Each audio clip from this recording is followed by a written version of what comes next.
5 datetime formats in one column. That's not a datetime problem. It's data quality emergency. And it's one of the most common things I see in real world CSVs that nobody talks about. The manual approach is spiral. You write a strip time format string for American dates, test it, debug it, then European formats breaks your parser. Then someone has Unix time spans. Then yesterday or 2 days ago, the whole thing collapses. 2 hours minimum if you're good at it. The right approach: copy 20 representative samples from the column, give them to cursor with the one specific prompt, and get your universal parcel that handles all of them. Watch what it generates.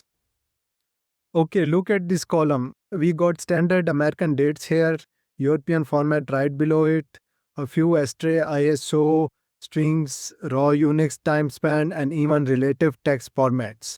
If you try to parse these linearly, you're going to be writing regex and nested try expect blocks at afternoon. Instead of fighting it, we grab a representative sample showing the pure chaos of the column. It feeds this into cursor. I want to type this out so you see the exact logic. First, we name it, standardize datetime. The name acts as a spec of the AI. Then I'm telling it write a robust Python function using pandas to parse these exact datetime formats into UTC. And finally, the most important part, handle edge cases, ensuring null, non, and malformatted inputs do not crash the pipeline, but flag them for review. Okay, here we go. Let it write. Notice how it actively builds a list of specific format strings based on our exact samples. But look right here. It added a fallback using date unit parser for the unpredicted formats.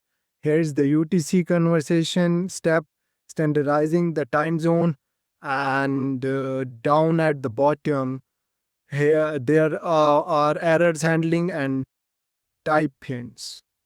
If a row is complete garbage, it safely returns NAT instead of wedging down the entire data pipeline. Okay, let's run this against the full dataset. Boom, look at the before and after. All of that chaos is now a perfectly uniform ISO formatted UTC column. We hit a 99.4% success rate on the very first run. And for that 0.6 that failed, we can easily filter the net and see what these are genuinely corrupted text strings and need human. 0.6% failure rate is exactly where we are going to look at the read at the docs. For genuinely ambiguous edge cases, the function handles everything else. And the function that fails loudly on edge cases is better than the one that silently produces wrong UTC time spans. What's the weirdest datetime format you have found in the real dataset? Comment below.